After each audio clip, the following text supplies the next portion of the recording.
Hello everybody, and welcome to Crowdsource Commander. I am Chris Cornejo, your host and very tired person.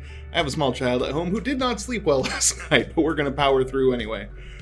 This month, we are building Xantcha, Sleeper Agent. Very fun to say, even more fun to play with because it makes you kind of approach Commander from a different way.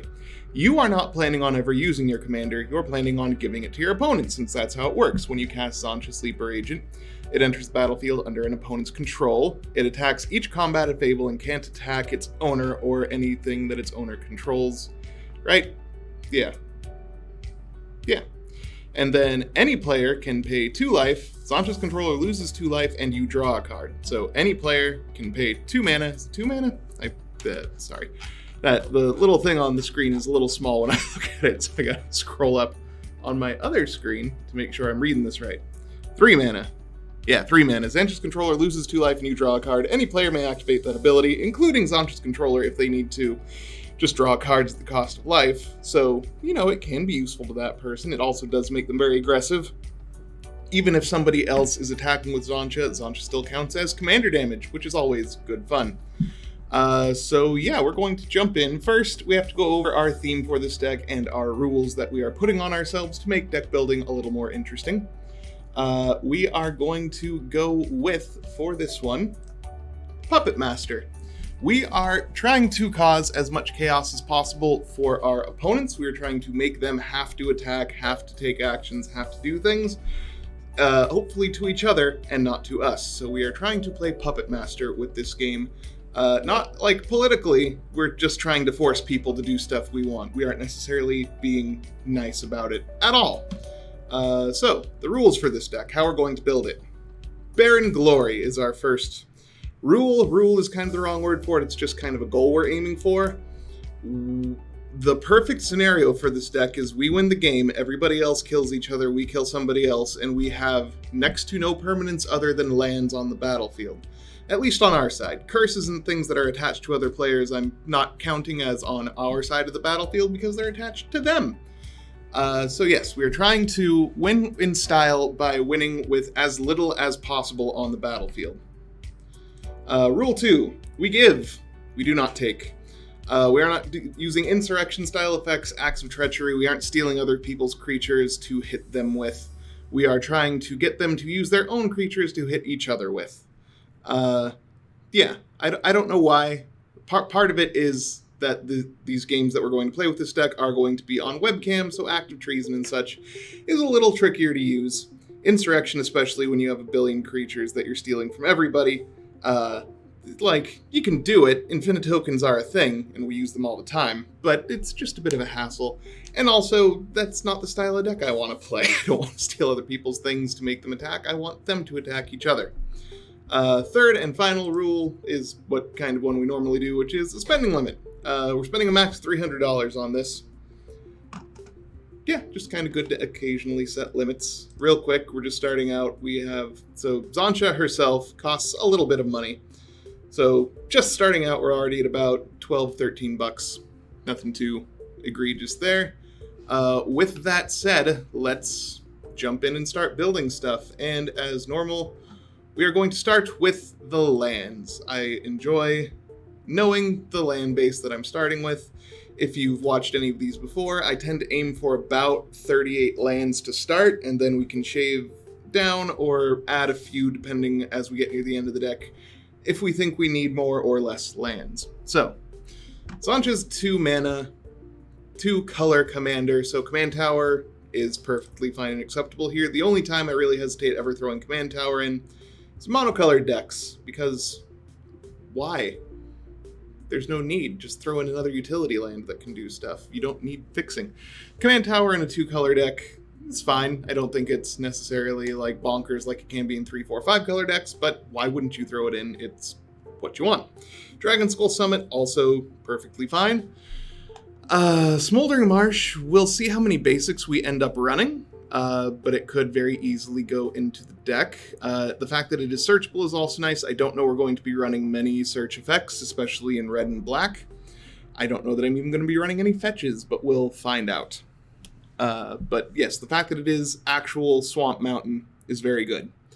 Rakdos Carnarium, I'm going to throw it in for now because I get the feeling we are going to be playing some utility lands that we wouldn't mind buying back with the bounce. I will never throw in one of these bounce lands into my deck unless I want to rebuy an effect from a land coming in. They are prime targets for getting ghost quartered or wastelanded or something else, and they can set you back on your own tempo, especially if you play them early game. So I kind of tend to try to avoid them. Blood Crypt is absolutely fine. We can throw it in. It's a little spendy. So if we are getting a little strapped for cash, we can probably cut Blood Crypt just because we are only a 2-mana deck, or a 2-color deck. I keep saying mana. We can probably manage without it. Sorry, my phone's just doing some slight buzzing, so I'm making sure nothing is blowing up terribly. Graven Cairns. I don't know why I've never been a big fan of the filter lands, but they scare me for some reason. I can always imagine situations where the fact that they don't inherently add colored mana ends up messing me up because I'm not paying attention or something. So yeah, I think I'm going to leave that out for now. Luxury Suite, great. It is also kind of spendy, so it's kind of in the same area as Blood Crypt, where if we end up needing to shave some money, it'll probably go away, but for now it's fine.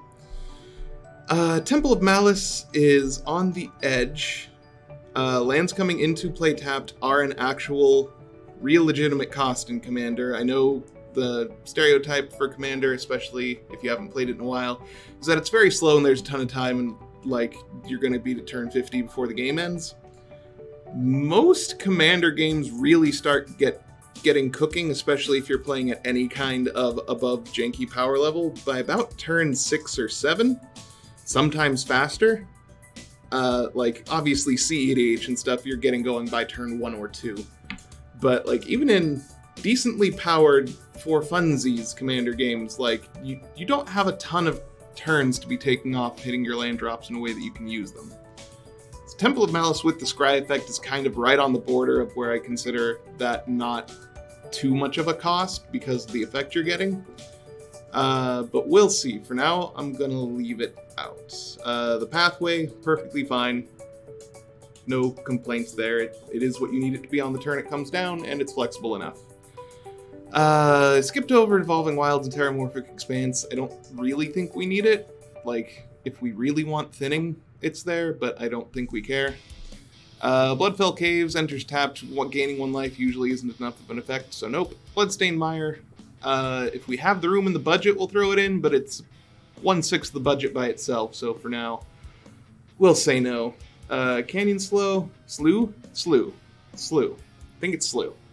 Canyon Slough, I like cycling lands. It does enter tapped. It does have the fetch ability of being a swamp mountain, so same as the Smoldering Marsh up above, but the fact that it must enter tapped, cycling 2, all that stuff, it's kind of on the border for me. I would rather play the other cycling lands that that tap for less, that cycle for less mana. I promise I can speak. Akoum Refuge has the same problem as Bloodfell Cave, so no. Foreboding Ruins enters the battlefield or swamp mountain card from your hand. These are fine, but I've never really liked them. Like, you're playing enough. I tend to build my mana bases to have a lot of utility lands and, like, non-basics in them, usually with a smattering of basics enough that I can function if somebody gets me in and plays Blood Moon or something like that. But I don't know that I'm guaranteed having enough mountains and swamps in my hand that it will come into play untapped, so no. Sulphur Springs is borderline fine. Like, these I find a lot more important in heavier mana colored decks, like 3 or 4 color decks, when you really just want as much flexibility with your lands as you can. We're a 2-color deck. Flexibility is great. I don't think it's that ridiculous. Nifty? I don't know what I'm trying to say. Shadowblood Ridge is a worse Graven Cairn, so no. Tainted Peak is funny. Like, it's fine. We're likely to control a swamp, but we aren't guaranteed, so no. Zatar Pit is the slow fetch, so no. Exotic Orchard. I have no idea what my opponents are playing, so I'm going to say no for now. Myriad Landscape is exactly on the power level I want a land to be if it's going to enter tapped. since we aren't playing green, this is kind of our best land fetch go up on mana card, I guess. There's the green one that I forget the name of that actually enters untapped. It costs a little more to activate, and you go search up 2 basic lands. But yeah, this is like we go get 2 mountains or 2 swamps, and it's not terrible in the meantime. Yeah, I like it. Cinder Barrens is no, it's not great. So yeah, off-color fetches are no, like we're cash strapped enough in this deck. I'm not gonna do that. Fabled Passage, Crows and Verge. We'll see if Crows and Verge is on here. Isn't Crows and Verge green-red? We can't do it if it's green, right? But yeah, like off-color fetches, no, I'm not bothering. Opal Palace is 1 mana. If you spend this mana to cast your commander and enters the battlefield. Red-black Karoo. Karoos are interesting. Yeah, Karoos are in that same realm of risk as Rakdos Carnarium. The thing with the Karoos is that you have to bounce a basic land type of the appropriate type. So like you'd have to bounce a swamp or a mountain. So you can't bounce utility lands, which is the thing I like about the bounce lands like Rakdos Carnarium. So yeah, I'm not sure about the red-black Karoo. Like, the plain mana lands I'm way less worried about in this deck than the utility lands, which we're going to get to in a minute. Snow-covered stuff? Maybe, if we end up running cards that need it, but by itself, I don't see a need for snow-colored. Like, we aren't bluffing anybody at this. This is a game for funsies, so yeah, it's fine. Fabled Passage, Prismatic Vista. Again, I don't really see the need for fetching pure basics. Oh, hey, I never fixed that. It still says Midnight Hun. Oh, Nightbot, I'll fix you soon. I just forgot that I left the T off of Midnight Hunt. What else? We got Panoramas, Mana Confluence, Warp. This is like, who plays City of Brass in a 2-color deck? I guess if you want to ping yourself for some reason, but Xantcha doesn't really seem like the kind of general that wants to ping me. So, no. No. Yeah, I don't get why you would play City of Brass and Mana Confluence in a 2-color deck. Xantcha isn't also even ridiculously combo-y. I suppose you can build any deck to be combo-y, but yeah. Ash Barrens is fine, but I'm not that worried about thinning out our deck or anything like that, so, like, yeah, not too many duels we're running right away. It just lists all possible options. It does list all possible options, but it's also going off the percentage of... So, real quick, let's just go up top. Small primer on EDHREC. You might not need this Migrana. You might already know this, but it will list how many decks that people have registered with EDHREC through all of the various websites that EDHREC pulls from, which are down here. So there's 873 Xantcha sleeper agent decks for Commander that people have made. 206 most popular Commander. Who knew? And then when you are looking at cards, it'll tell you of those 873 decks or whatever, this card was in 38% of them. So it is listing all possibilities for the most part, but like, 6% of those 800 decks does not bet the decks it pulls. Exactly. So this is pulling from a wide range. I just still don't get why people would, in any case, throw in Mana Confluence or City of Brass into a 2-mana deck, 2-color deck. Sometimes you get decks that don't even have 100. Fair. Alright, now the fun stuff, the utility lands. Bojuka Bog, absolutely. It does enter tapped, but exiling all cards from a graveyard is a pretty big effect. Yeah. And it's one that can be worth buying back a couple of times, so I will definitely Bojuka Bog, and that is a good target for the Rakdos Carnarium. Rogue's Passage, we want people attacking each other, and very specifically, Rogue's Passage does not say a creature you control, just target creature can't be blocked. So we can let somebody's commander, like say our commander, get through to somebody and deal a lot of damage to people. So Rogue's Passage, very funny. Reliquary Tower I usually kind of throw in just, not exactly as a matter of course, but just because. I don't know if we're going to be drawing enough cards in Xantcha to really warrant it, so we'll see. Temple of the False God is fine. I don't mind it, but Maze of Ith we definitely want, just because I don't like... We're going to be playing a lot of effects that goad other creatures, but we aren't going to be likely able to play enough that will stop people from being able to attack us entirely. So having Maze of Ith and whatnot is very helpful, especially in conjunction with an artifact, at least one artifact we're going to be throwing into our deck later. Cabal Coffers is, if we're playing Urborg, I definitely slam Cabal Coffers, but otherwise, no. And I don't see a huge need for us. It taps for mana then. Yeah, but, like, do I need Urborg? Do I want to fix other people's mana if they happen to be playing black as well? Oh, Maze? Maze, I'm fine running just by itself without the Urborg effect, honestly. It is just also the fact that Urborg is a lot money. We'll throw it in for now, but that's definitely on the block. I'm still not going to throw in Cabal Coppers. Just because, like, I don't think we need the huge mana explosions that much. And we need to have Urborg for that to even really work. But yeah, Urborg is on the chopping block, but it's tentatively in for now. Sanctum of Eternity is very funny, very useful.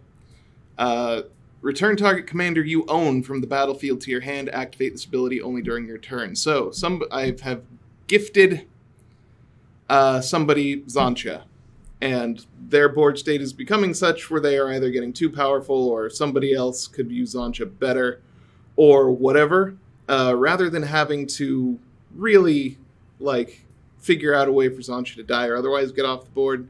I can just bounce Xantcha back to my hand with Sanctum of Eternity and recast it for the 3 mana instead of having to... wait, Urborg is 25? Yeah. Urborg isn't that expensive, but it's still a decent chunk. So, Sanctum of Eternity in. Lava Claw Reaches... Lava Claw Reaches becomes a 2/2 black and red elemental creature with X, gets X plus 0 until end of turn. It's still a land. Lava Claw Reaches to me was always one of the worst of the man land cycle, the people land cycle. Yeah. I think I'm fine on Lava Claw Reaches for now. Shinka would be funny with our commander, but it's $33, and I don't want to spend $33 on Shinka the Blood-Soaked Keep. Someday. Maybe if we were at a higher cost, about, like, limit, sure. But for now, no. Labyrinth? Labyrinth is fine. Labyrinth is just a more expensive-to-use version of Maze of Ith, and I like having 2 of those effects in this deck. It also taps for mana on its own, so it's fine. Shizo is in the same realm as Shinka. It's funny, but not right now. Rick's Mahdi. Each player discards a card, activates ability anytime you can cast sorcery. I'm already going to be being mean to everybody, and I want people to be able to do their stuff. There is another Maze Labyrinth if you want. We'll get there. It's Mystifying Maze. It's right down below. We'll probably end up throwing it in the deck as well.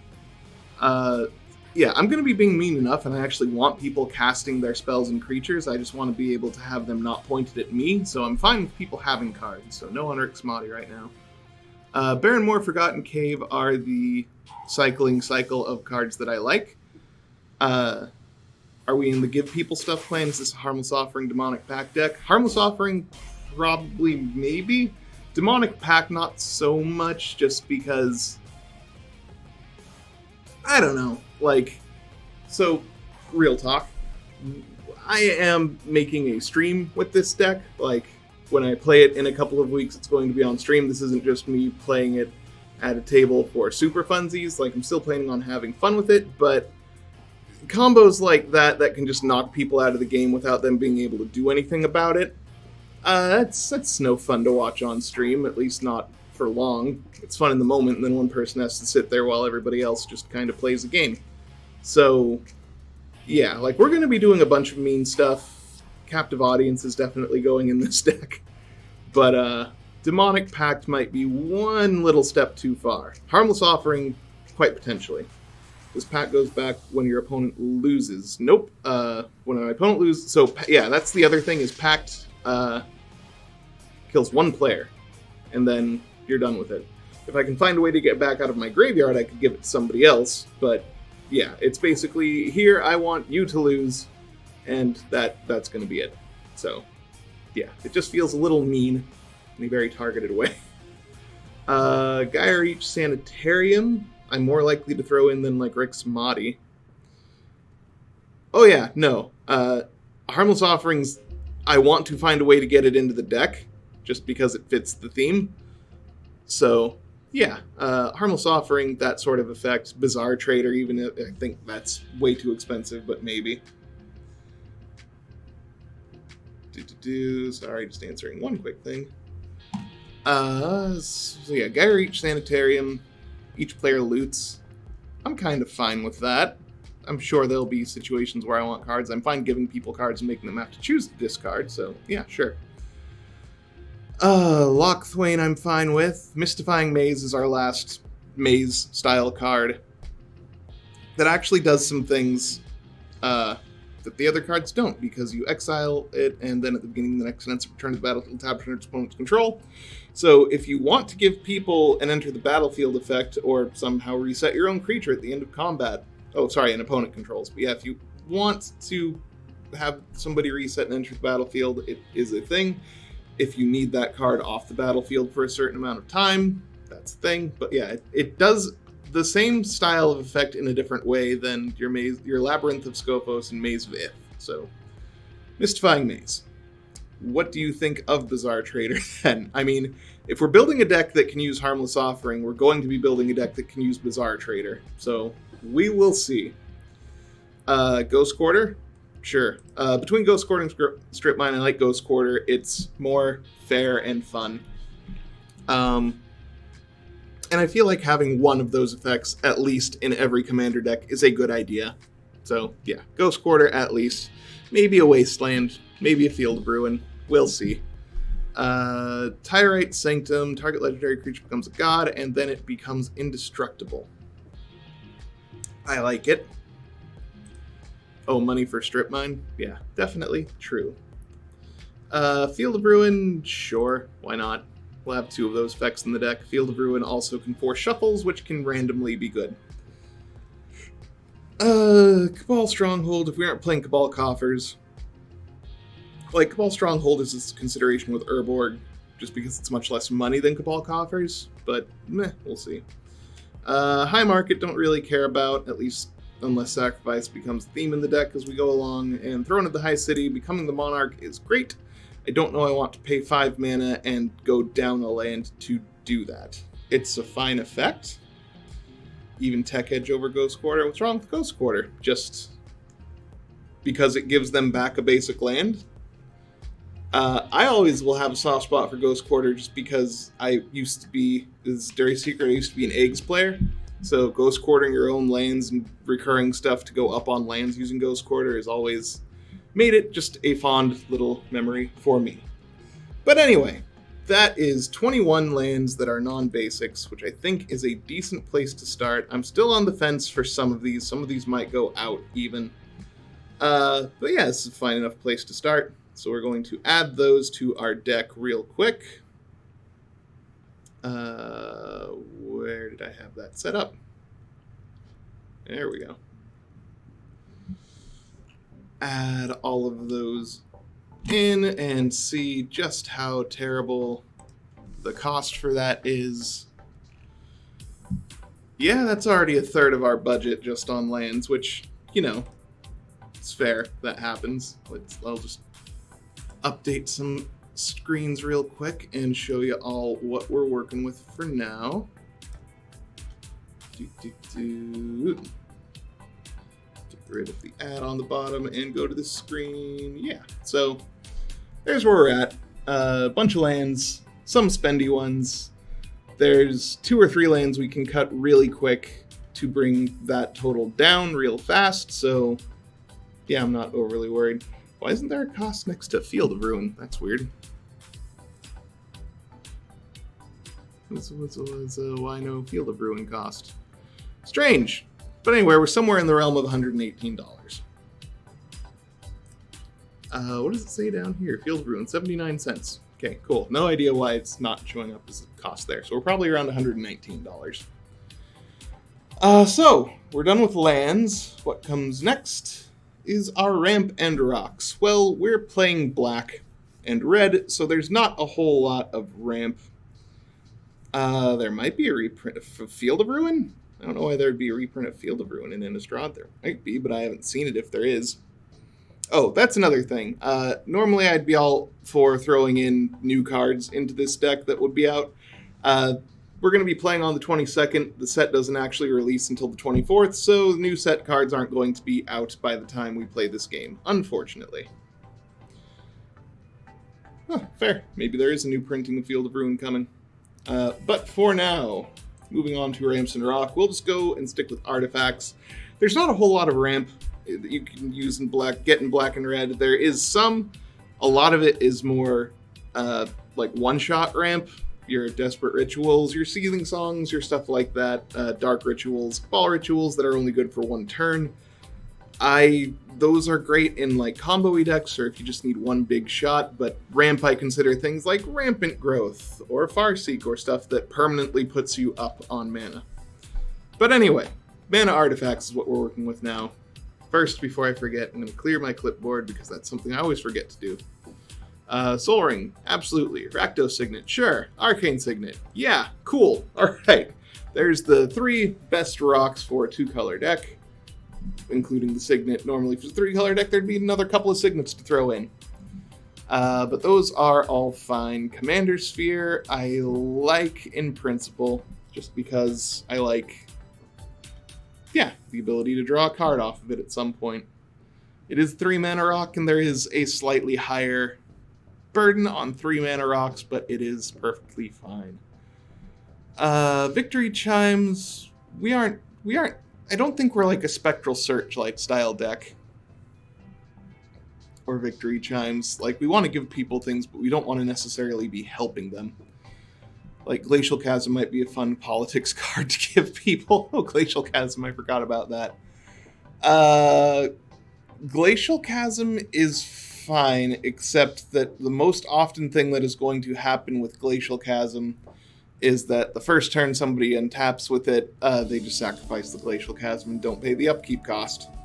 Like, we can give people things with upkeep costs and cumulative upkeep, but for the most part, if it's really going to mess them up and not actively help them, they just choose not to pay it, and it goes away. So, yeah. Some of them can be good and fun, but yeah, I don't know. We'll see.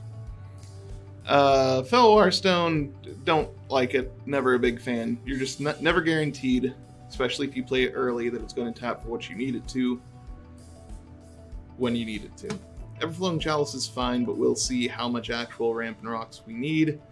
Going down the list. So Thought Vessel is one I always like as a 2-mana rock. It's another Reliquary Tower effect, but it also just adds mana, so it's kind of good no matter how you end up doing stuff. During your upkeep, you may add up to 2 colorless mana to your mana pool. This mana cannot be spent to play spells. That is very funny. Yeah, Jumi, that is the prime situation for giving someone Glacial Chasm. If we were to play Glacial Chasm, I would also want to be a Crucible of Worlds deck. And I don't know if I want to be that yet. Maybe. I'll think about it. For now, Thran Turbine is funny with Xantcha, just because it means every upkeep you can just activate Xantcha. And have somebody lose 2 life and you draw a card.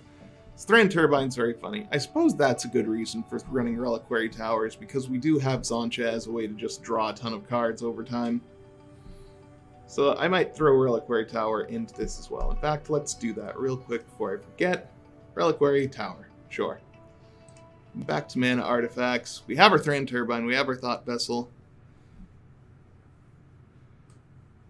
That is very true, but it's still funny. Lockets are bad. Don't play Lockets. If you're going to play something like a Locket, just play Hedron Archive instead. Yes, it's technically different. It costs 1 more mana. It's only 2 to sacrifice to draw the 2 cards. I don't know. The Lockets make me angry in a way that Hedron Archive doesn't for some reason. Prismatic Lens, no. I mean, if we're going to play that, we just play the other one. The one that draws you a card when it enters, right? I guess this one is actual ramp. That's the difference, yeah. But we aren't that desperate for ramp, I don't think. Same with Assault Monolith. Mana Crypt is half our budget, so no. Mana Vault is to like 20% of our budget, a little more. So no. Unstable Obelisk I like in the abstract. I don't know if we really need it. We can play... I was going to say the Medallions, maybe. We'll figure that one out. Chrome Mox is a little too... When you play Chrome Mox, people assume you're a higher power level than you might actually be. Gifting people Mana Crypt would be funny, though. Unfortunate. I like the way you think. It would be funny. But yes. Medallions. Oh yeah, the Medallions are all bonkers money now, aren't they? Sad. Fire Diamond, no. At the beginning of each player's main phase, if it's untapped, that player adds X for each artifact they control. That is also funny. It lets us likely do more Xantcha activations. It gives other people free Xantcha activations. So sure. It's also decently cheap. We have a decent amount of rocks at this point, right? 1, 2, 3, 4, 5, 6, 7. Yes, we don't need too much more unless it does something else. Like there's Liquid Metal Torque, which I don't know is super useful to us, but maybe. Clue Stones, no. Clue Stones, bleh. Then we have your Opals and Diamonds and Monoliths, all of which are more than our... Well, not the Opal, but the Diamond and the Monolith are more than our entire deck can cost. Medallions would be nice for a reprint. I totally agree. Is there any other ramp, really? Chat, can you think of any other, like, non-artifact ramp that isn't just, like, a Dark Ritual or Seething Song style effect in Black and Red that I should really be thinking about? There's things like Dockside Extortionist, which I guess are technically kind of ramp, but it is still a little one-shotty. Black Market. Why isn't Black Market listed here? What do you do again, Black Market?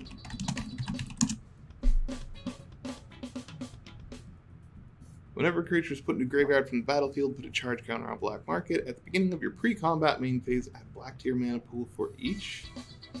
It's 5 mana. It's kind of not... Sure. Cryptghast is also an option. I think Cryptghast shows up in here. Yeah, right there. $9 extort. Whenever you tap a swamp, add black to your mana pool. Sure. You know what? We'll throw those 2 in. I get the feeling a decent amount of stuff's going to be dying because we're going to be goading a lot of things and making things have to attack.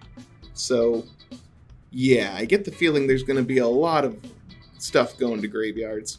Real quick, let me add these various cards to our deck. And Black Market. And save and see where we are at. Alright, that wasn't too bad for adding 9 cards to the deck. We... are now, which I will show you in a second.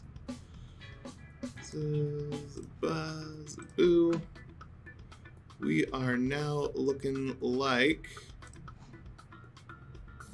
that. So yeah, not too bad. We're about halfway through our budget. We are less than halfway through the amount of cards we're going to need in the deck. Where are we at for lands right now? 24, so we need a total of 14 more lands. So we'll, for now, just throw in 7 swamps, 7 mountains, just because that will put us at our correct number.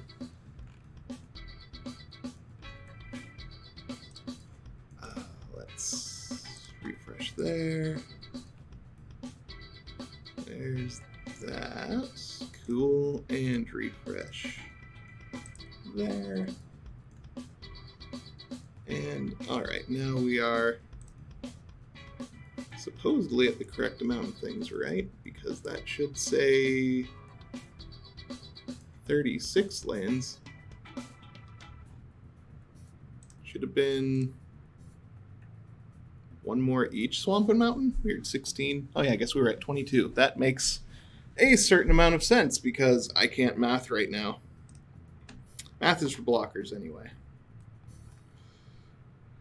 So, 8 mountains, 8 swamps. There we go. Save, we'll refresh the rest of everything after we throw more cards into our deck. Clear that, so we're through Rampant Rocks for the moment. There's Neheb and Burnished Heart. I'm kind of fine with just Black Market and Cryptghast. We have a Myriad Landscape also in the deck, so I think we're doing fine-ish. Draw and removal. So a lot of that is going to tie into our theme with some of the other cards that we're playing. So we're just going to go straight on to theme and just start looking at fun cards to throw into this deck. Where are we at actually in the deck right now? We have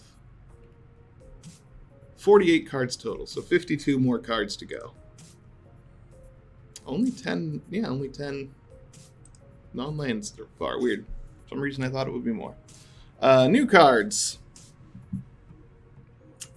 Karazakar, the Eye Tyrant, goads our creatures. We can play something like Gonti, then give people a card we stole for the memes. It's fun. Karazakar goads things. It's 5 mana for a 5/5. Whenever opponent attacks another one of your opponents, you and the attacking player each draw a card and lose 1 life. This one is interesting. I am not sure about that. I am pretty sure about Hellish Rebuke, because I definitely want to discourage people from attacking us. Throwing cards like Hellish Rebuke into your deck is a pretty good way of doing that. Whenever a goated creature attacks, deals 1 damage to its controller. Yes, we'll definitely do that. Hurl Through Hell is also... Wait, was this one I'm thinking of? Exile target creature until the next turn. You may cast that card and you may spend mana. That's fun, but that's stealing. We are not a stealing deck according to our rules over here. So, no Hurl Through Hell, unfortunately. Duathi Voidwalker was what if a card we put into opponent's graveyard from anywhere, exile it instead of the void counter, and then you can play stuff without paying mana cost, which again, I will consider stealing for our things. I'm not sure about Karazakar. We are trying to keep our board somewhat clear, so I'm trying to throw the least amount of creatures I can in, but that will have big effects. Drawing the card and the lose life is fine. I can see that killing us, though, ourselves, given what I'm planning to do with this deck. So, for now I'm going to say no, but you are in consideration, Karazakar. Meanwhile, Shiny Epitus. Go to thing, give it a stuff. When enchanted creature attacks, I get a treasure token. Absolutely. Curses. We're going to be doing a lot of curses. The original plan for this month's deck choices in the poll was that I was going to build a curses deck, so I was actually kind of hoping for Gen to win, but all of the commanders were either Mardu or Rakdos, so I could play a bunch of curses, so I'm going to be throwing in a bunch of curses, because I likes it. Yep. Curse of Opulence. Absolutely. Whenever enchanted players attacked, I get to create a thing, and each opponent attacking that player does the same, so you encourage people to attack somebody else. Brash Taunter is fine. It is a different stuffy doll. Right? Yeah, it's just stuffy doll that makes things fight it instead of pinging itself. So I'm fine with the Brash Taunter. Carter, Doom Scourge, enters the battlefield. Creatures your opponents control attack each combat if able and attack a player other than you. Yes, we definitely want that. It's not Goad, so it doesn't trigger Vengeful Ancestor, but it is essentially the Goad ability.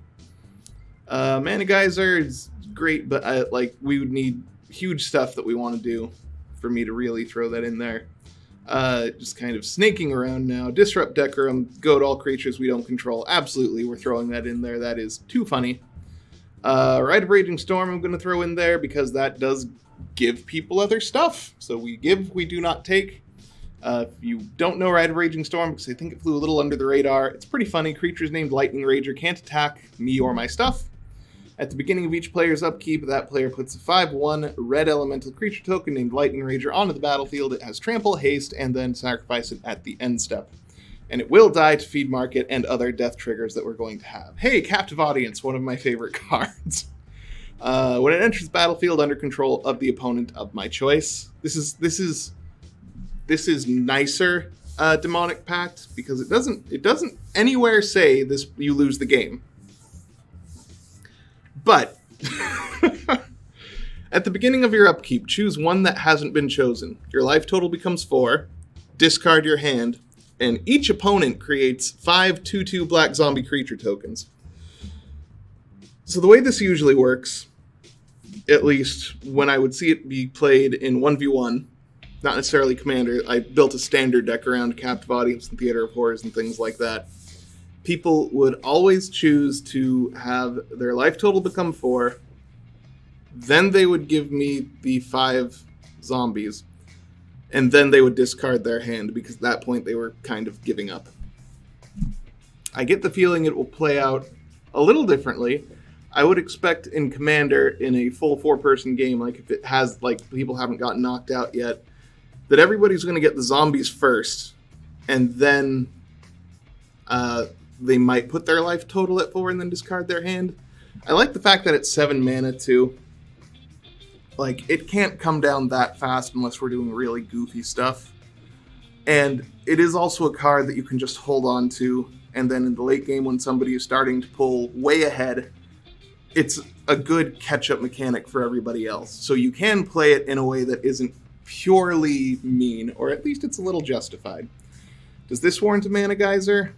Maybe. I want to go through, like, cards like Mana Geyser would be the last things I want to add if I have room and I'm, like, searching what should my 99th and 100th cards be.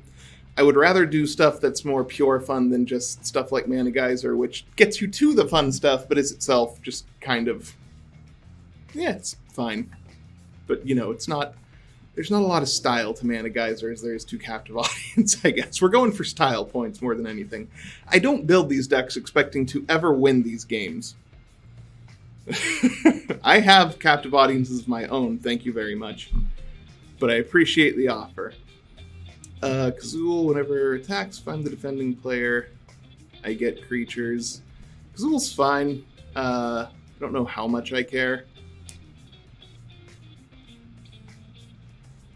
It just discourages people from attacking me, I guess, so sure. Impetus. Yes, we like Impetus because it says Goad on it. Enchanted creature gets +2/+2 and is goaded. Whoa, it's the place I distorted 2 commander decks from. Thank you, Blightsteel. We definitely appreciate it. It helps keeps the lights on for content like this. Parasitic Impetus. Yes, we like it when creatures are goaded, and whenever the enchanted creature attacks, its controller loses 2 and I gain 2, so it's great for me. I love it entirely. War's Toll's kind of mean. Whenever an opponent taps a land for mana, tap all lands that players control. So basically, people have to do everything all at once. And then if a creature an opponent controls attacks, all creatures that opponent controls attack if able. So it's not exactly goad, because they can attack me with everything, and usually when you play War's Toll, that's what happens. Everybody just immediately starts swinging at you until you die. So you need to make sure you're in a good spot for it. Am I playing Blim? What is Blim? I recognize that word, but I don't. Blim Comedic Genius. I'm a new builder. Do you have a preferred source to find what kind of cards you want to add to your deck? I use Gather, but seem kind of pain in the butt. So the stuff we're using, obviously I'm using cardkingdom.com to look up random stuff. I'll get back to Blim in a second. Lamp Gain. This site we're using here to look up stuff is EDHREC, and I cropped out the top part, of course, so you can't quite see. But what it will do, you type in the commander you want to build, or the card you wish to build around. It'll pop up, it'll say, hey, 873 other people from these websites have built a Xantcha Sleeper Agent. As we mentioned earlier in the stream, I think before you showed up, it doesn't really filter any of these results, so like people's half-baked ideas that they put into like Architect that only has 53 cards and they're never going to get back to and is half-abandoned idea will show up in these results. But what EDHREC does is it takes all of the results from all of these websites and it says, hey, 70% of 47 decks, played this card. Like, out of all of the decks that have ever built Xantcha, Vow of Malice is in 37% of them. So it just gives you an idea of, okay, these are the things that a lot of people are putting in these kind of decks. It also gives you the synergy thing. I don't actually know how... so usage in Xantcha minus usage in red-black. So the way they're calculating synergy is basically how often is this card used in this color combination, and then how often is it just used for just this commander, and that's kind of the synergy. Yeah, so it's that. It's what I just said. It's basically how often is it used in this commander, how often is this used in this color combination overall. If it's just used for this commander, they're saying that means it is a highly synergistic card with this one commander. The less synergy you have, the more just kind of generically used and good it is. So like 0% synergy would mean a bunch of decks of this color use this, but it's not particular to any one of those decks. Negative synergy means that it's generally good in these color combinations, it's probably not good with your commander. I think it shows you right there. So there's the usage of it in Xantcha Sleeper Agents decks minus the usage in all of their black-red decks. So it's pretty basic. Like, I don't think it's terribly scientific, but like I can see what they're kind of trying to go for. Yeah, I don't know. How accurate are the Card Kingdom prices on EDHREC? Because I noticed sometimes the price is what the lowest price would be if they had a good quality, but there might not be any in stock. I think they update the prices like once a day or something, so stuff will go in and out of stock. It's usually pretty close. Yeah, like it will give you a good idea. It might not be exactsies. As to your other question, does it allow you to filter colors and whatnot?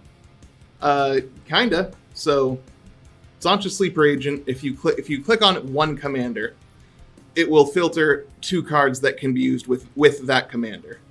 Oh no, you're fine. Don't worry. We're not derailing anything. The entire point of this is we're all figuring out how to build these decks together.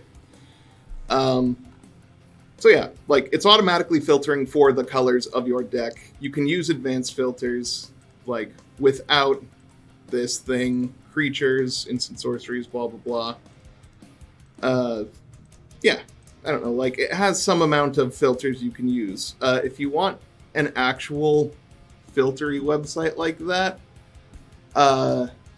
Scryfall, I think, is probably the one I use the most. But any of the ones that they list here, I would not use Gatherer unless you are looking for one specific card and you know enough about it that you can kind of filter stuff. But Gatherer is not great. The best thing Gather is for is it shows you all of the like different rulings that go with that card, which a lot of the other ones don't necessarily, or if they do, not as cleanly.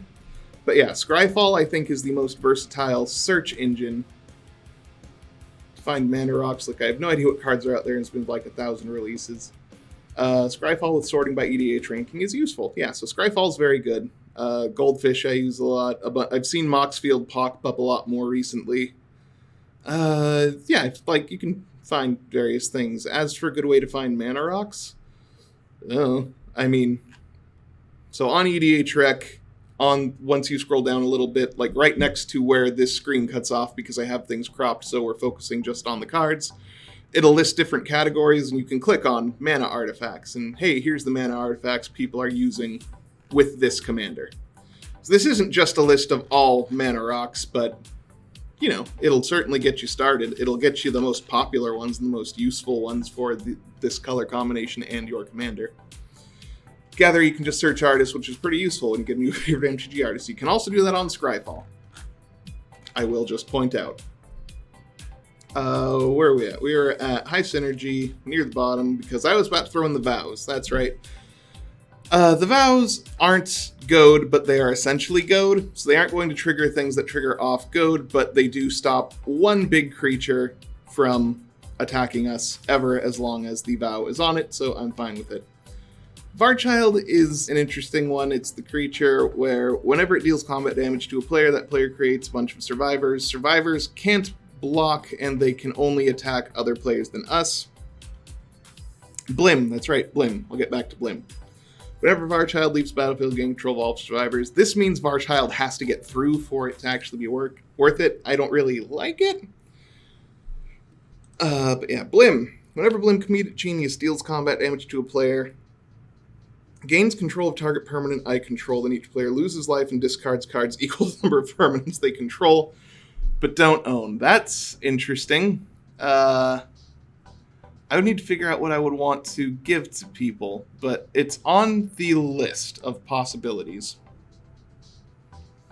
Jumi, yeah, so Scryfall is, like, if you go to the advanced search on Scryfall and actually scroll down a bit, there's a ton of filtering you can do on Scryfall.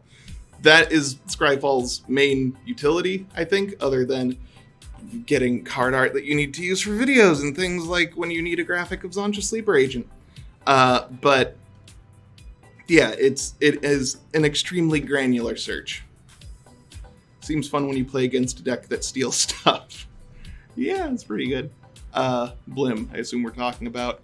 So yeah, Lamp Gain, if we end up giving ourselves a bunch of permanents that we eventually don't want, that's when Blim and Harmless Offering and those sort of effects, Bizarre Trader, will come into the deck. But for now, a lot of the stuff we're doing is just goading creatures and like playing things like the Captive Audience, which already come down into an opponent's battlefield. So we'll see. I do want to try to fit cards like Blim and Harmless Offering into the deck, but we'll see. Demonic Pact we already talked about. A little too mean since it targets one person to lose and then you can't reuse it. I will say Card Kingdom's Advanced Search is also pretty good for looking up a bunch of filtery stuff, because, like, it's all right here. What kind of mana does it produce? That'd actually be pretty good Blightsteel for your mana rock thing, because you would just go mana production, whatever colors you need, and then can it produce any? Can it produce all of those colors or only those colors? And then you would just go to type, click artifact, and then you can match any or match all. If you click match all, then it will only show you artifacts. It won't show you artifact creatures or artifact lands or things like that. But yeah, like Card Kingdom, it turns out, we want you to be able to find the cards that you want to buy. So we have a pretty dang robust search feature. Yeah. Where are we at? It's just stuff to throw in. Chaos Warp's just kind of generally good. I'll probably throw it in because we don't have a ton of options for enchantments other than, say, stuff like Feed the Swarm, which I will also throw into the deck. Just like these cards aren't exciting, but, you know, they're good. Thank you, Blightsteel. We enjoy buying people's cards. What do we got? Rakdos Charm. Each creature deals 1 damage to its controller. That's pretty good with some of the stuff we're doing. Exile Graveyard, destroy an artifact. Like, Rakdos Charm's good. It's one of those 95th through 100th cards. Like, it's just generically good, but I'm going to see if we're throwing in more cards that are themed for us before I throw in Rakdos Charm. Mindstone is a mana rock that I like playing a lot, but we already have enough. Again, we'll see. Heartstone is in there for activating Xantcha, because cost of each creature ability requiring an activation cost is reduced by 1. Cannot reduce an ability's generic mana cost to less than 1. but it does just make it easier to activate Xantcha. It does make everybody else's game plans easier if they have activated abilities on creatures, though, so we'll see. Like, that is a good hedge. That's a good sort of political thing where, hey, I'm helping you out, too, but we'll see, maybe. Bloodthirsty Blade I definitely want. Equipped creature gets +2/+0 and is goaded, and hey, during my turn, because activate only is a sorcery, I can pay 1 mana to attach it to a target creature and opponent controls. It doesn't even have a normal equip cost. You cannot equip it to your own creatures. It's a silly card. Blasphemous Act. Hey, we like board wipes, especially ones that work well with our eventual Stuffy Doll and that one goblin we threw in there, the Brash Taunter. Vandal Blast, just too generically good to not. Solemn Sim is probably good enough. Yeah, why not? Harsh Mentor, well, I don't necessarily want to discourage my opponents from activating Xantcha. So yeah, Harsh Mentor is a maybe. Goad is a funny word if you say it enough. Sower of Discord is pretty hilarious. Did I clear my clipboard last time? I'm just making sure real quick. Yes, I did. That's good. Okay. Sower of Discord. Choose 2 players. Whenever damage is dealt to one of the chosen players, the other chosen player also loses that much life. So, what you do with Sower of Discord if you are a deck that is just trying to discourage somebody from attacking you. Whoever is the other most aggressive deck on the board, you play Sower of Discord and you choose yourself, and that person is now forever very highly discouraged from ever attacking you because they will just hit themselves just as hard. Stuffy Doll. Yep, that fits right into our game plan. It's the artifact Brazen Taunter. It was before Brazen Taunter. Technically, Brazen Taunter is the goblin Stuffy Doll.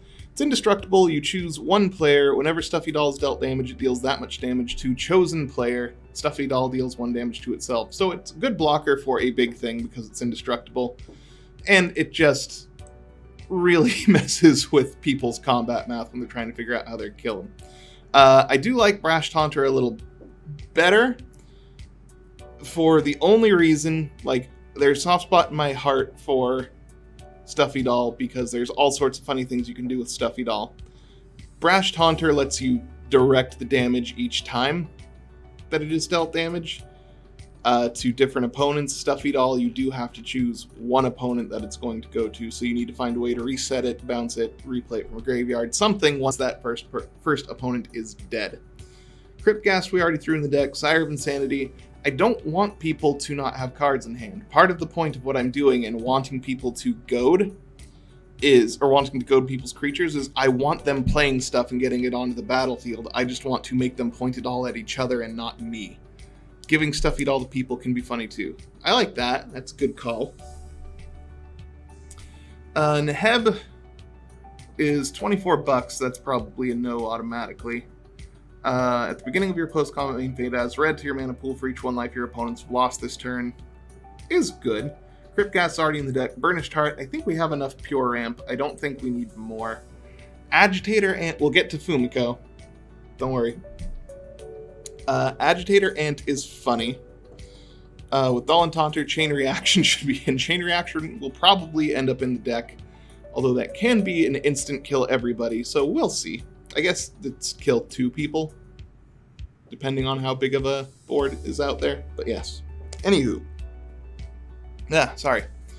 Forgot I have a water bottle that I should really be drinking out of because I'm talking a lot. Hi, I'm a nerd shut-in who streams things on the internet. I don't normally talk that much during the day, so when I stream, my voice gets shredded pretty fast. At the beginning of your end step, each player may put 2 +1/+1 counters on a creature they control. Go to each creature that had counters put on it this way. So all of their stuff grows bigger, but the stuff that grows bigger can't attack me. I like Agitator Ant. It's a silly card. Humble Defector. Humble Defector is kind of in line with what we want to do. I don't mind people drawing cards. Gonti is something we definitely like. It's Xantcha is hard, because does that violate our rule number 2, we give, we do not take, we aren't stealing stuff? There's other cards that do that kind of thing that I already didn't throw into the deck, so I'm thinking we have to pass up Xantcha in this case. Yeah. So for now, my ruling is Xantcha violates our rule number 2. Yeah, we'll see. Fumiko, what do you do again? You were just in a deck I played the other week, the last couple of times ago, and I can't remember. Bushido X, where X is the number of attacking creatures. Creatures your opponents control attack each combat if able. Yes, we like that ability. So Fumiko, welcome to the deck. Treasure Nabber's just kind of mean and it's stealing stuff, so automatic no. Wandering Archaic is an interesting one. Whenever an opponent casts an instant or sorcery spell, they may pay 2. If they don't, I may copy that spell and choose new targets for it. Yeah, sure. Why not? Dread is not a bad way of discouraging people from attacking me. Whenever a creature deals damage to me, destroy it. So, of note, Dread doesn't kill creatures when they attack you. They have to hit you, and then they get destroyed. So if they hit you enough that they kill you, all of those creatures are going to live, because you will die before Dread's triggers can go on the stack. And when you die, all of your stuff immediately goes away from the game. Little rules thing that people should know when they're playing Commander. Extortionist would be an auto-include, because why wouldn't it be? Except it's $70, so no. Opposition Agent is no fun. I have nothing against people playing Opposition Agent. If I were just building a deck for funsies for myself to play not on stream, I would absolutely play Opposition Agent, because I'm a bad person who used to play Eggs and likes playing like Hannah. Hannah Eggs is actually one of my favorite Commander decks I ever built, and boy did it make people stop playing Commander with me for a bit. But yeah, for this stream, I'm going to say no to Opposition Agent. I am fine if other people on stream play these kind of cards, by the way. I'm just hosting the stream, so I don't want to throw too many feel-bad cards into my deck. World Gorger Dragon is silly. We are not trying to, yeah. Yeah, so here's the thing. Yeah, Brago Stacks is also a deck that makes people not like you. World Gorger Dragon would be fantastic for this deck. There's a bunch of different ways you can draw a game with World Gorger Dragon, because you Oblivion Ring, essentially. So you play Oblivion Ring on anything, you World Gorger Dragon, Oblivion Ring goes away. Or actually, you don't even have to do that. You play World Gorger Dragon, then you Oblivion Ring, and yeah, you just do a bunch of stuff where you keep bouncing World Gorger Dragon, and if you do it right, there's only one thing for World Gorger Dragon to target, which makes it blink out, which makes it blink in, which makes it blink out. Animate dead, there it was. Thank you. I knew I was thinking of something. And when you do that, it's an instant draw, because there's no way for you to break the chain if you don't have anything else that Animate Dead could target. So, that's fun. In our case, I would absolutely play World Gorger Dragon if it said, exile all other permanents you own. Because if it did that, then I could do things like reset Captive Audience and some of those other cards. But since it has to be stuff I control, it is less useful to me. Emberwild Captain, what do you do?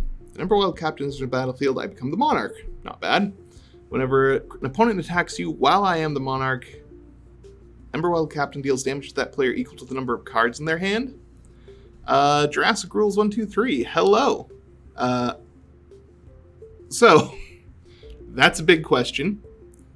I would say, and this is purely self-hype, go to CardKingdom.com's YouTube page. Just go to YouTube and search up Card Kingdom. You'll find us pretty easily. We have a quick, 7-minute primer on the basic rules for how to play. And then we also have a series of What is Blank videos, which eventually the goal is that it will explain every mechanic in Magic the Gathering, every keyword mechanic in Magic the Gathering. I think we're a little over halfway through at this point, maybe just under halfway through, because there's 140 of them. We've been releasing one a week for over a year. Yeah. So we can help you out learning some of the rules. If you have specific questions, you can ask, but I'm not going to go too deep into some of the rules here just because I only have another 50-odd minutes to finish building this deck. I guess banding is at the end of the list for those bids. No, we already did it. It was one of our more popular ones, weirdly enough. That and Mutate. I think Mutate was actually one of our first ones. Because we try to do new mechanics whenever they come out, and that was about when we started.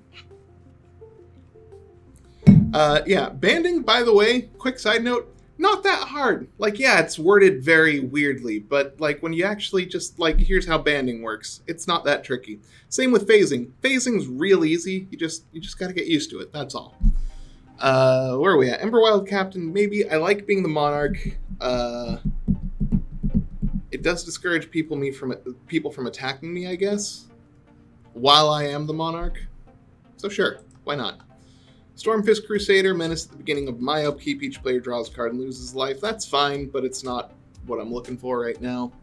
Like, I don't mind giving other people's cards, making them lose lives, but it's not the main idea. Geode Rager is 4/3 with first strike. Whenever a land enters the battlefield under my control, goad each creature target player controls. Heck yes, we like that. It's so fun, man. I'm still new myself. There's tons of videos to help with basics on how to play on YouTube. Yeah, you can find a ton of help on YouTube for any question on Magic you have. Oh wow, Geode Rager's only 35 cents. I feel like goad cards are underrated, especially with Commander being essentially the main way people play Magic nowadays. I will note, MTGA is very good at teaching you the basics of Magic. Do not rely on MTGA to get you through, like, especially if you're playing in person. You do not get good at playing in person unless you play in person. MTGA and MTGO, Magic the Gathering Online, handle all of the triggers and everything for you. If you get too used to that and then you go play in a paper thing, you just need to be aware that you need to handle all your own stuff. They are two different skill sets, in my opinion. But they're still very fun, and they are a good way to learn all of the basic rules of Magic. It's just learning the mechanical workings of Magic is very different. Karavek. Whenever opponent casts a spell, Karavek Merciless deals damage equal to that spell's converted mana cost to any target. Karavek is very good. I like Karavek as his own commander. I don't think I want it in this deck. Because like I said, I want people playing. I want people doing stuff. It's more fun that way. Silent Arbiter would be exactly what I want, the sort of thing I want in this deck if I were playing 1v1, but in multiplayer, I want everybody's army having to swing at each other when I goad everything in the world.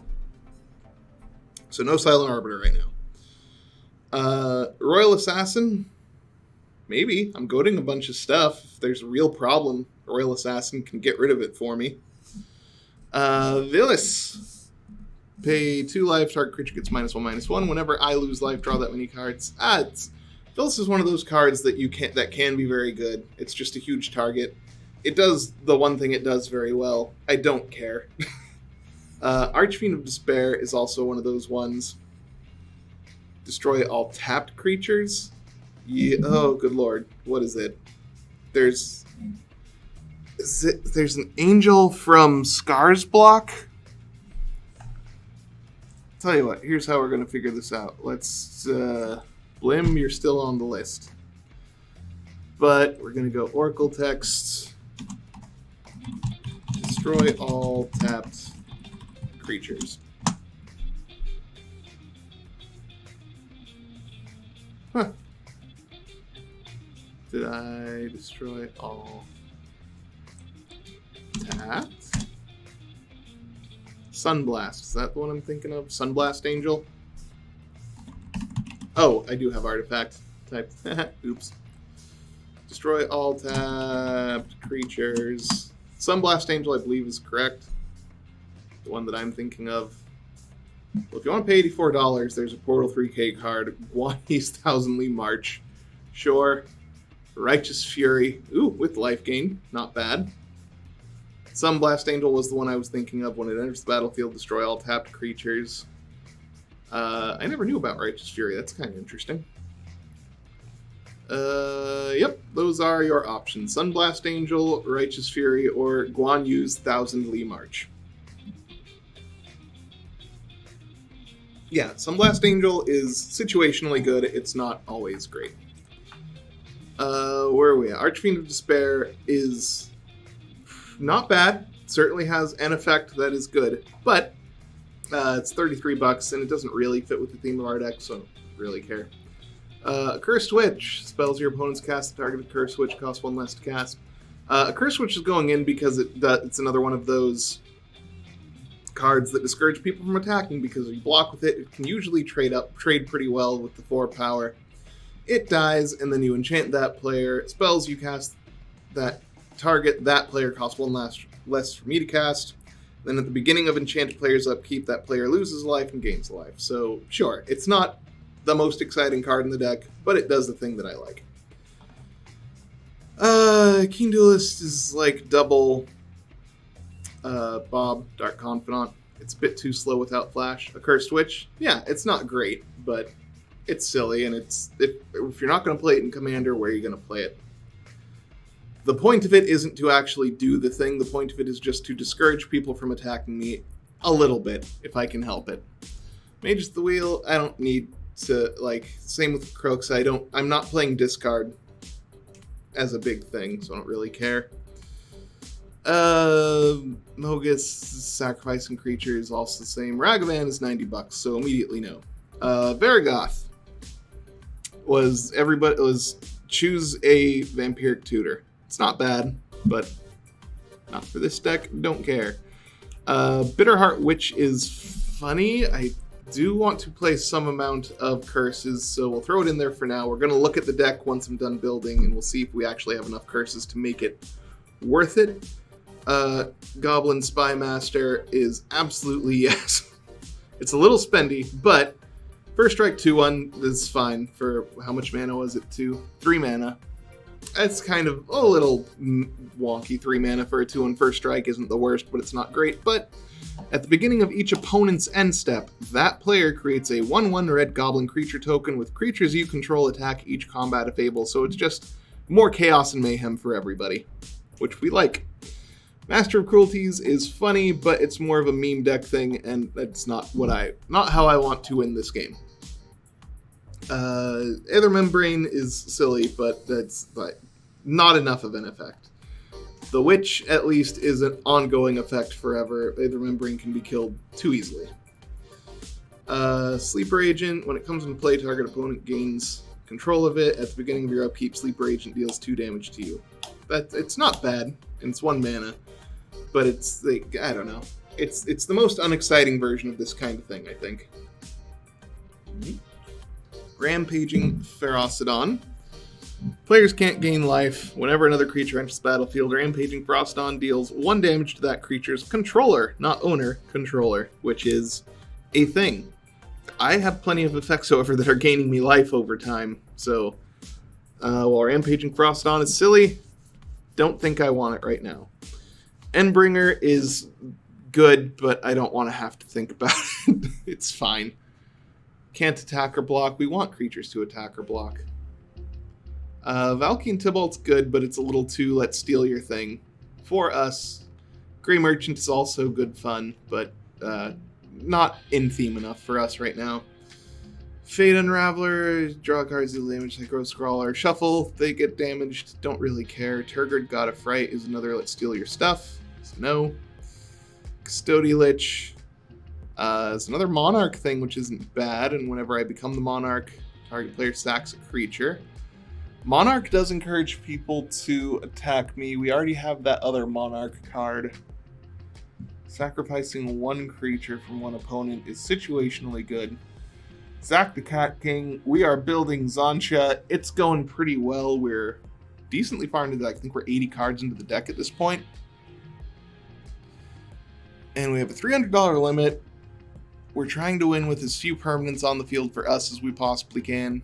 What were you, sorry? Balduvan Warlord, remove creatures it blocks. That no other creature blocked this turn become unblocked, then it blocks an attacking creature of your choice. Well, that just lets me mess with other people's combat, which is funny.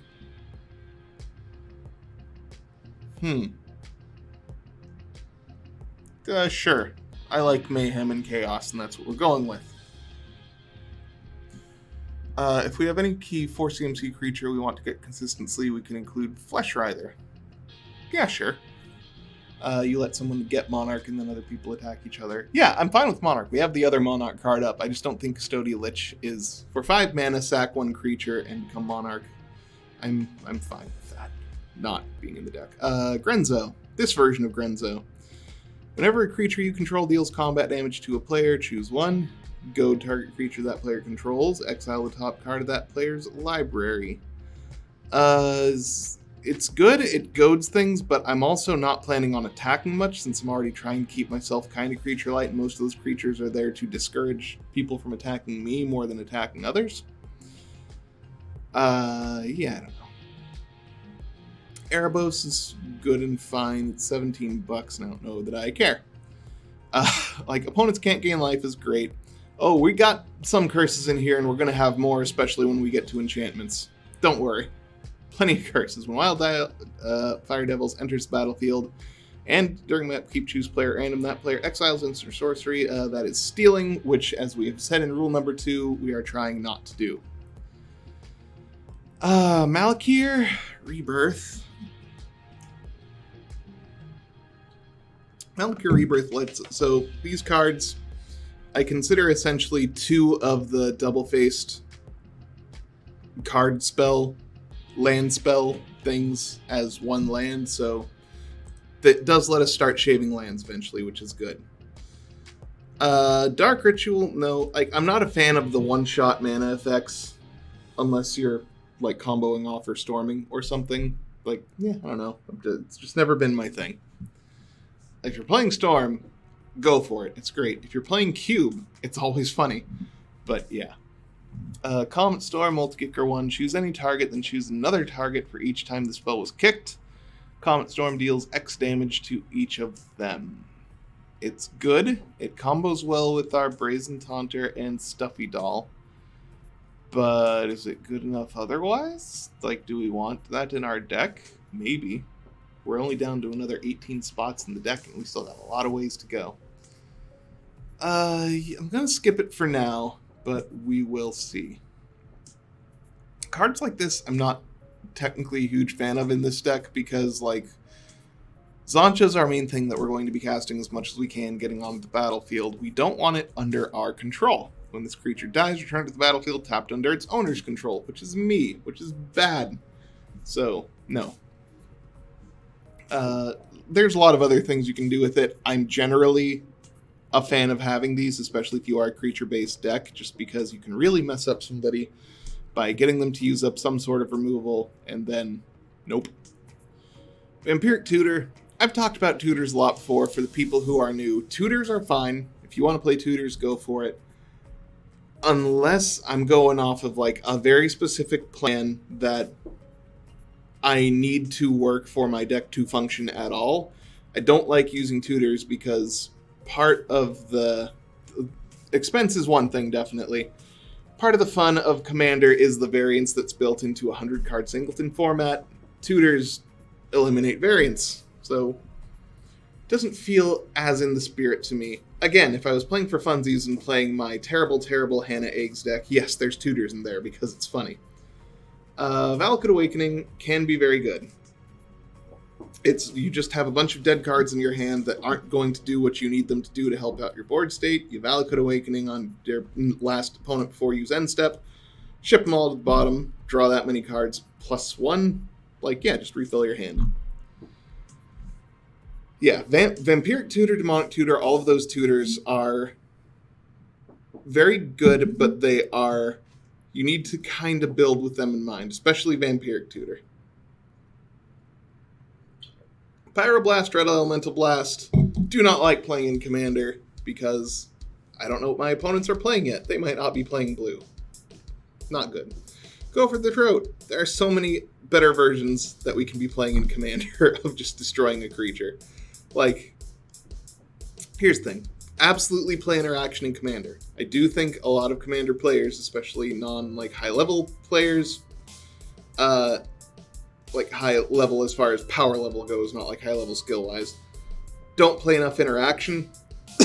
That is just 1-for-1. Like, I need to kill one creature. I'm going to play this card that kills one creature. People, I think, tend to go for big, huge effects and then can't interact with the one thing they need to interact with. You should play more interaction, but you can be more exciting about it than stuff like Go for the Throat. It's fine. It does exactly what it needs to do. It's just a little boring. Fire Covenant is a very silly way to try and wipe a board and pay a bunch of life to do it. I don't know that this is we're the sort of deck that wants to be paying a bunch of life. I think we need to be hoarding as much of our life as we can because people are going to get angry at me fast for goading all of their creatures. Abrade is not bad. It's a small creature removal and destroy an artifact. We already have Vandal Blast and other stuff. We can do better. Starstorm is a decent board wipe that cycles. We already have some board wipes, yeah. But Bedevil is a better option that's a little more mana intensive, and I thought we already passed it somewhere. Maybe it's coming up. Yeah. There's more modal things that do more stuff than cards like Go for the Throat, and I encourage you to find them because they're very good.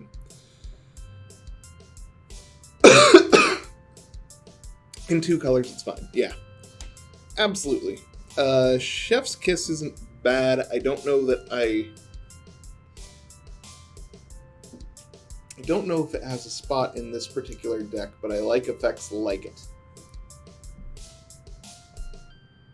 Thrill's just straight up card draw. It's fine. You don't even go up cards. It's just card parity.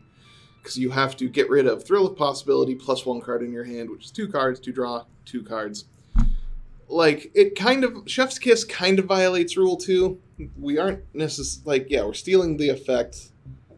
What was it? Reverberate, I would say, doesn't violate Rule 2 because they're still getting their spell. Chef Kiss, their spell goes off, but we're choosing new targets for it. So, Reverberate over Chef's Kiss for Rule 2 purposes. I don't know that I'm throwing Reverberate into the deck either, though. Professor's Warning is very boring. It does specific things very well, but who cares? Kabbalah Ritual, Hero's Downfall, no. And 2, we aren't a Graveyard Recursion deck at this point, so no. Curtain's Call's funny. Let's see, so -3. So for 3 mana, destroy 2 creatures is a pretty good rate, but it's also bad. We're in black. We can run board wipes if we need to. Abnormal Endurance is another, this creature doesn't actually die card, it's fine. MH2 is unmodern. Stuff like Chef's Kiss is certainly in the gray area between black and silver border. I can see that. I can see that interpretation of things anyway. Wild Ricochet is another Chef's Kiss style thing. Magma Quake, a Natural Endurance, meh. There is BB with Morbid Removal for 2 creatures. That's true. There's a lot of removal stuff that we can do. I'm fine for now. Do this to each other creature and each player. If we're going to do this, we're just going to do Chain Reaction. Unlicensed Disintegration, it's meh. The Lightning Bolt to a face paired with the removal is nice, but eh. Instant Mischief violates Rule 2 for our purposes. Soul Shatter ain't awful, but it takes care of one big thing. So, Hacker's Mauling I'm more willing to play than, Hero's Downfall or Murder, just because it has the extra utility of also being a land. That said, I don't even know I'm playing it. Right now we can get rid of 1 land. Yeah, we can play it, maybe get rid of 2 lands out of our deck. That doesn't seem bad. Ad Nauseam. Ad Nauseam is one of the silliest cards you can play in Commander. It is also usually assigned for people to do everything in your power to stop you and kill you instantly because you're probably a combo deck. So just be forewarned, if you're going to play Ad Nauseam, people know Ad Nauseam is in your deck, they're going to try to kill you. Feign Death, it's another one of those. Play only on target opponent's turn. Tap target creature that player controls. That creature deals damage to the player, an amount of damage equal to its power. Well, that's silly, but no. I play Mind Twist. Stop, Timmy. Don't do that. Play Mind Twist to give yourself joy and piss people off. Not just Timmy. Mind Twist should, hurt everyone. Price Fame, it's a good way to kill commanders, but I don't really care. Same Heartless Act, it's fine. Demonic Tutor. Hey, we already talked about tutors. Last one standing. Choose a creature at random, then destroy the rest. For 3 mana, it's very funny, but it's a little too random for our sakes. Sanguinate is a great finisher. It's also just a great, I need to buy myself some time card. Because say you're way behind, or like on the board, everybody's kind of at the same life total. If you just set off a medium Exsanguinate, just like for 5 mana, you gain 15 life. Will usually buy you an extra 1 swing from somebody, like even if they have their full board up. Unless they're doing dumb commander things and are hitting you down to like -70 anyway.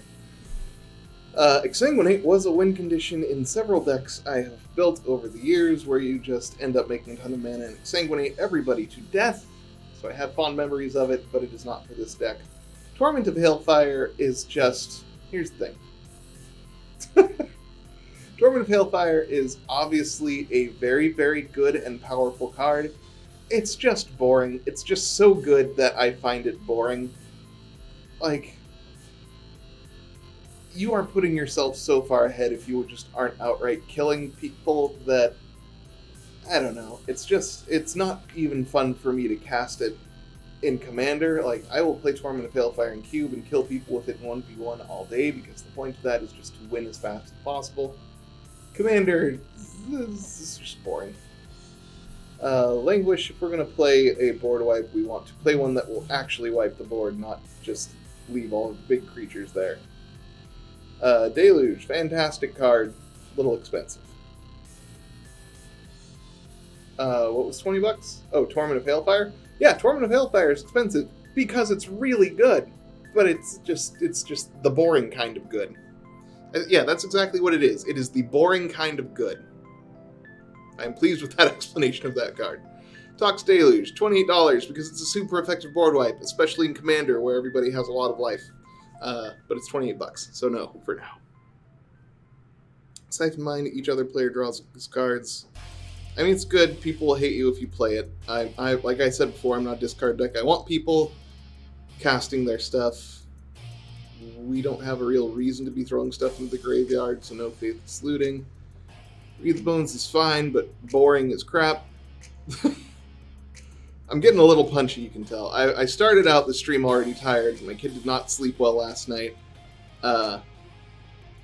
So, yeah, I'm a little punchy already, even though it's only an hour and a half. It's a 2-hour stream. It's not the most strenuous thing in the world. Scheming Symmetry is one of my favorite Commander cards. It does violate the tutor rule that I normally have, but I think if you aren't abusing it, by using it to, like, win the turn that you cast it, which is, like, you need a way to draw a card anyway. It can be very funny, and, yeah, it gives cards to opponents, which, say 2 of your opponents have massive board states, and you and the other one are way behind. You give a card to that opponent because they have something in their deck that can take care of the situation that your deck doesn't. It's good. Is it $8 good? It might be $8 good. I'm throwing it in there for now just because the group I'm playing with is an interesting one and I want to see what they would do with what I give them. If you want to know who I'm playing with in 2 weeks for Commander Kingdom on the 22nd, stick around to the end of the stream because that's when we announce it. Sign and Blood Knight's Whisper are boring good ways to draw cards. Gamble is a fun tutor. It's the most fun tutor. It's the hardest one to super abuse. And it has a real cost to it. I don't think this is the right deck for it. It's also $20. There's a board wipe. There's a board wipe for you, unfortunately. All black board wipes cost a ton of money. By Force is worse. Vandal Blast. Wheel of Misfortune. I don't have an interest in playing Wheels right now. There's our boy. There's Chain Reaction. We're doing that. If you have Brazen Taunter and Stuffy Doll on the field and other people have just gone ham and have armies, boy, are you knocking 2 people out of the game with a well-timed Chain Reaction. Storm's Wrath is... I like Storm's Wrath better than Languish just because it does hit Planeswalkers down as well, randomly. which can be very good, but we're fine without it. Fevered Suspicion is a great card that unfortunately violates Rule 2 for us today. Henny's Expertise is a decent small board wipe that also gets you up on mana a little bit because you get to cast a small thing for free, but this is not the time. Mizium Mortars. Oh, Mizium Mortars, you have been so outclassed recently. Mizium Mortars is good because it's creatures you don't control, so it can be a one-sided board wipe, but it's just the only dealing 4 damage. Feels bad. Was Cruel Entertainment choose target player, another target player? The first player controls the second player during the next turn, the next player... Okay, that's very Puppet Mastery, but that's also way too confusing. Controlling other players' turns over Webcam Commander is just a nightmare. It's too much hassle for how funny it can be. A lot of these are just kind of good, but not great. Allure of the Unknown with some of the most fantastic Seb McKinnon art. What are you again? Reveal the top 6 cards of your library. An opponent exiles an all-land card from among them, then you put the rest into your hand. The opponent may cast the exiled card without paying its mana cost. That's interesting and fun. I'm scared of it, though.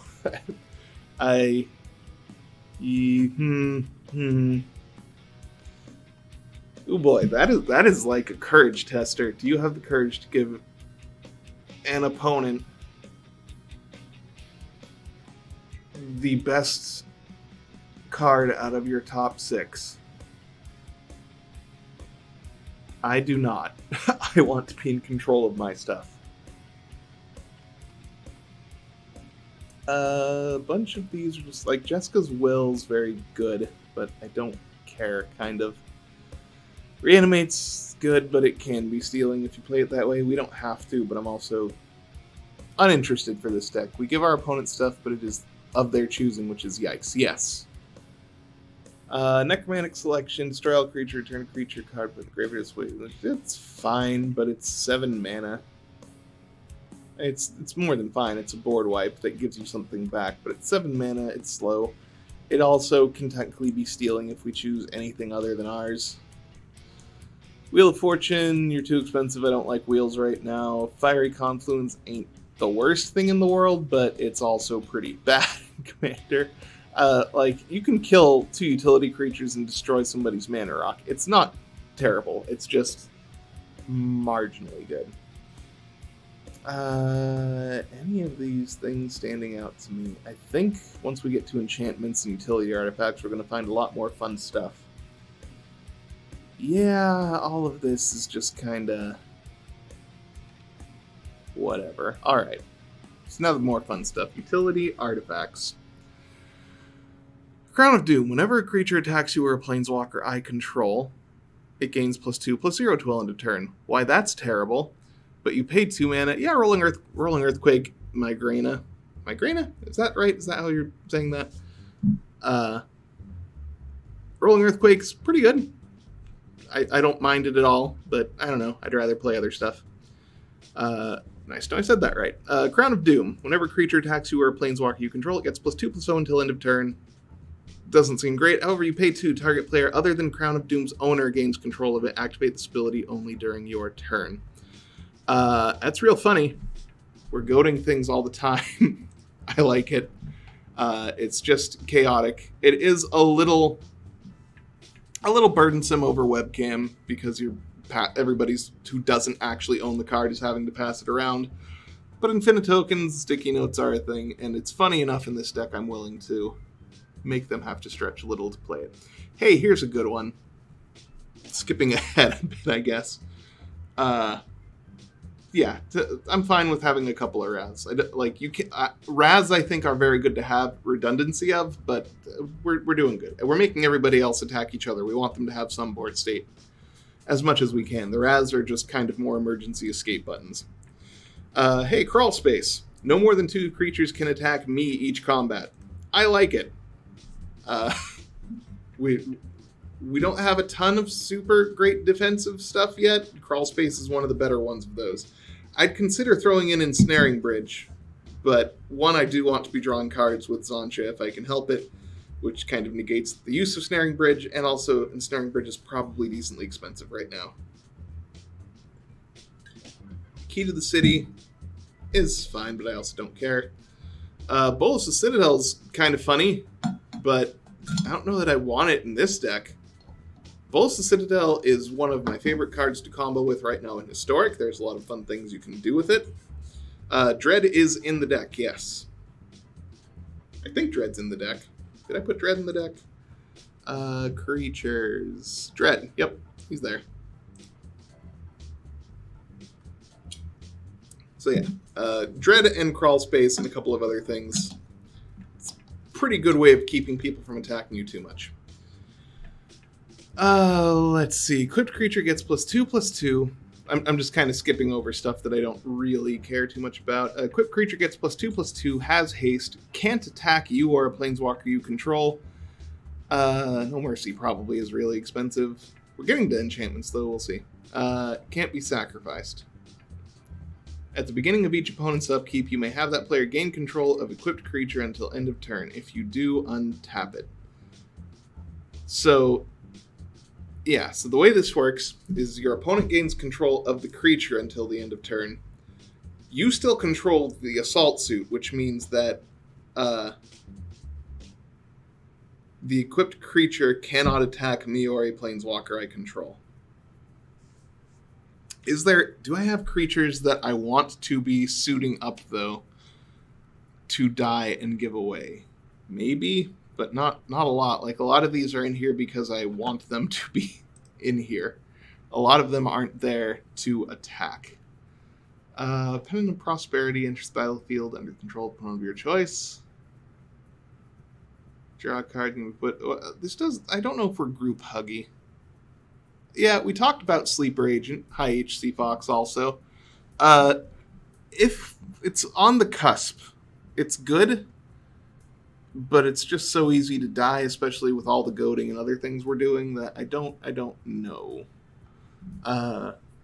It's on the cusp. It might end up in. Sensei's Divining Top, $65. So no, $65, really? Wow. I didn't realize Top was that expensive. It's not even legal in any format other than Commander, really. Tempting Contract, beginning of your upkeep. Each opponent may create a treasure token. For each opponent who does, you create a treasure token.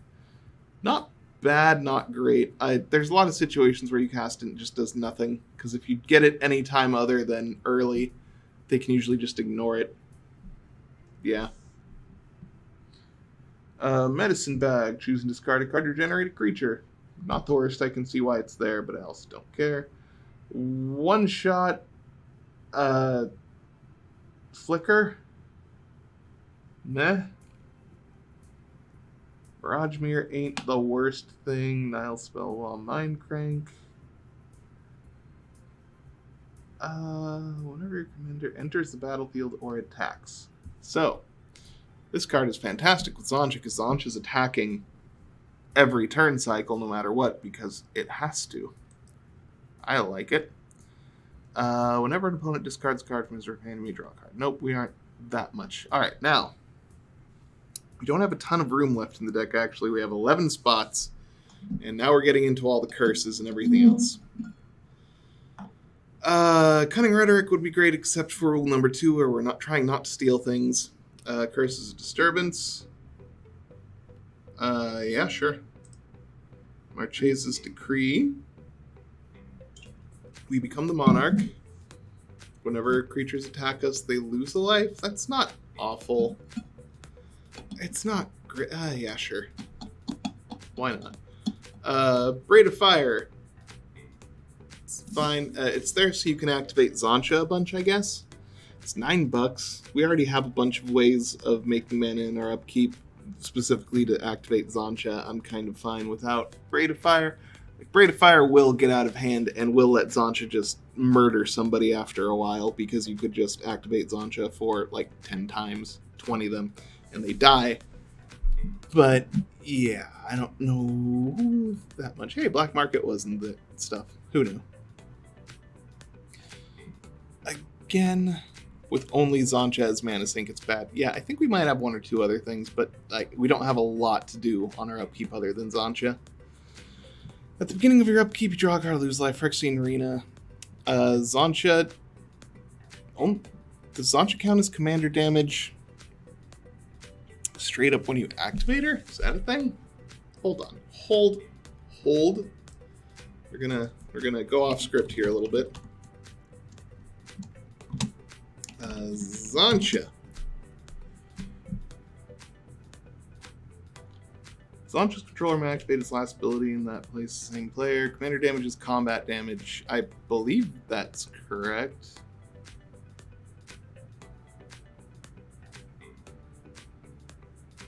Yeah, commander damage usually has to be combat damage, because otherwise there's a bunch of commanders you could play that would just be way too ridiculously good. Loss of life is not damage. That is true. Alright. Glad we solved that. Phyrexian Arena is fine, but I'm fine without it. We have other ways to draw cards. Revenge of Ravens is funny, but do we care that much about no life? About people not attacking us? Maybe. You're on the cusp. I don't think you're there. At the beginning of each end step, opponent lost 2 or more life. Whenever a card is put to opponent's graveyard. That's fine. I don't really care. Bitter Feud. Choose 2 target players. Source controlled by one of the chosen players will do damage to the other. Chosen player or a permanent that player controls deals double damage, so it's Wound Reflection or something like that for 2 players. Not awful. Hey, No Mercy is in fact super expensive. Unfortunate. Not Wound Reflection. One of those doubling things. You all know what I'm talking about. Havoc Festival is silly, but it also just feels awful. It makes the game go too fast. People either have to remove you from the game or everybody just dies over the next 3 turns. Don't really care too much about stuff like Wound Reflection. Like, it's obviously good enough in these sorts of decks, but Vow of Torment we like. Then tossing Vengeful Pharaoh from the game.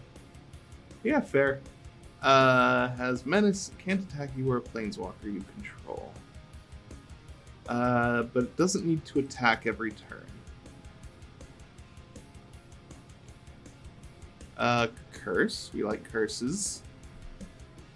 Whenever enchanted player draws a card, they lose 2 life and gain 2 life. It's pretty good. 6 mana though, it's kind of slow. Phyrexian Scriptures, all non-artifact creatures. We already have 2 Wraths, and I don't really care about the other 2 modes as much. Curse Bloodletting is bad. Trespasser's Curse. Which of these curses should I really be focusing on? XP Scraft? No, I don't, because we don't want infinite combos. Infinite combos are great once, and then you still have to run a stream for the next hour and a half.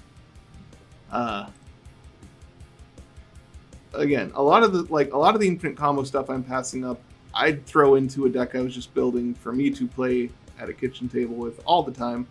I'm building this for a stream, so we do have to keep in mind being a little entertaining about it. Infinite combos are no fun after the first time they go off.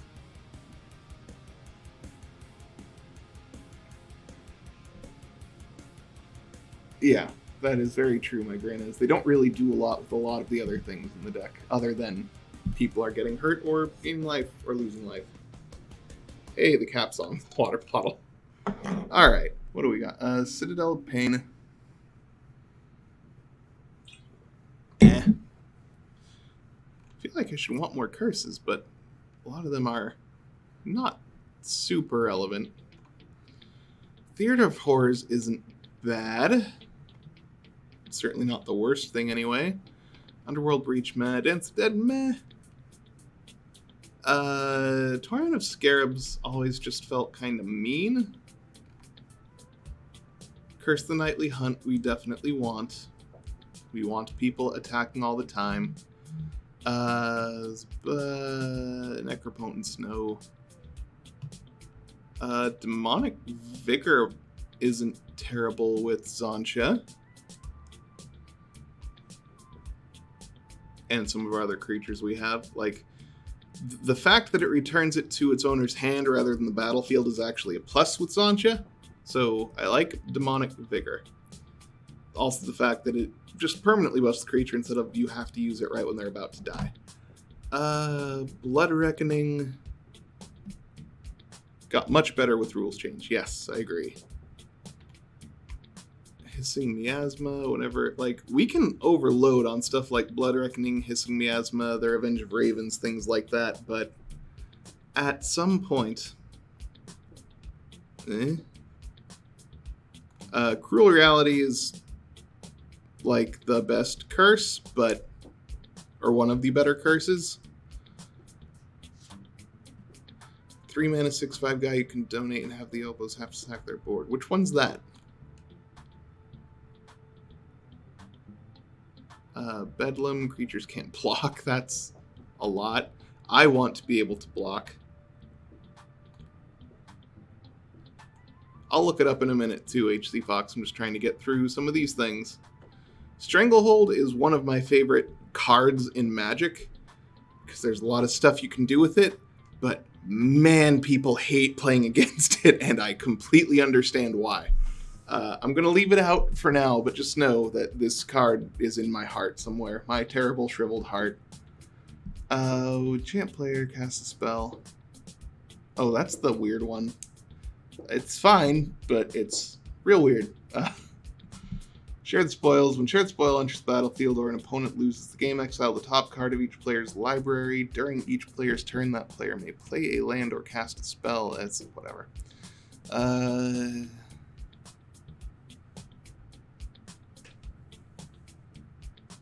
Doesn't this curse already exist in a different form? Plague Griever.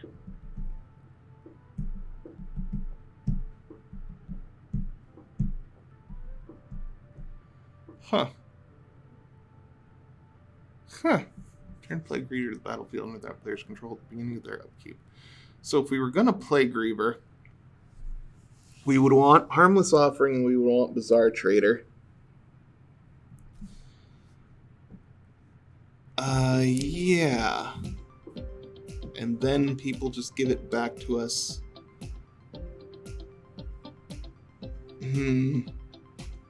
Zach the Cat King, we are in fact playing 2 days before the new set release. Otherwise, yes, there would be a lot more curses that we could throw in here because some of those new curses are very funny. Curse Shallow Graves. Whenever player attacks enchanted player with one or more creatures, the attacking player I see. I don't get it as well. Angrath. All of these are kind of fine, but I don't really care. Stuff like High Market. Yeah, we just need a whole bunch of sack outlets. Alright, so yeah, I'm not sure about Plague Griever. Like, if we aren't going to use Harmless Offering and Blim and all that sort of stuff, I'm not sold on Plague Griever yet. It feels like I am missing, like, I want more of these curses, but I just don't know which. I don't know.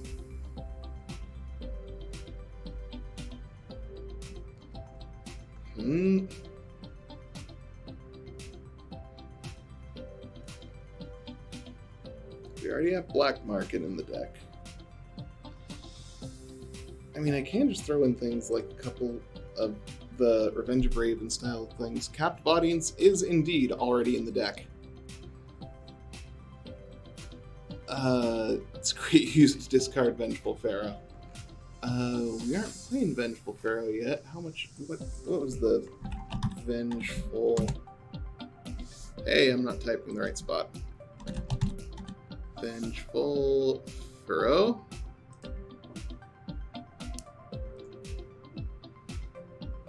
Well, yeah, I could throw in all the reasonable ones and cut later, but the point is I'm supposed to have a finished deck by 4 o'clock here. The No Mercy Magus. There's a Magus that's No Mercy? We already have Dread. And that's actually decently funny. Yeah, we can throw a Vengeful Pharaoh in there. Sure, why not? Pharaoh's true name. Oh, I see what you're saying. But yeah, we can definitely throw Vengeful Pharaoh into this deck as well. So for now, let's copy what we have. And we will throw it into our deck and figure things out from there. And Vengeful... I'm never going to spell it right. Alright, 1 second. Vengeful Pharaoh.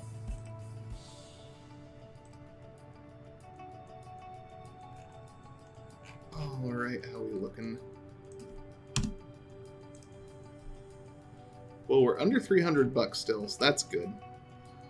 We are at 96 cards total. Let me just refresh some things and we'll take a look at where we're actually at.